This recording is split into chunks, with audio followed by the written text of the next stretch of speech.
Pegar el pollo de juguete en la planta del pie de mi hermana y echarle colorante alimentario en la nariz. Hermana, despierta rápido. Te está sangrando la nariz. Dame pañuelos, rápido. Toma. Estás muerta. No dejes que te atrape.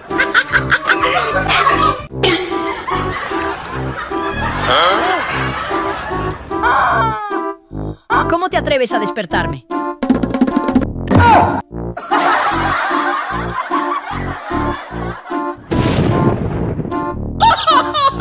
Ya verás cómo actúo para quejarme con mamá. ¿Todavía quieres gastarme una broma? Por suerte ya me preparé. Mamá, mi hermano me pegó en el brazo. Mamá, si no me defendía, quizás mi hermana me habría matado a golpes.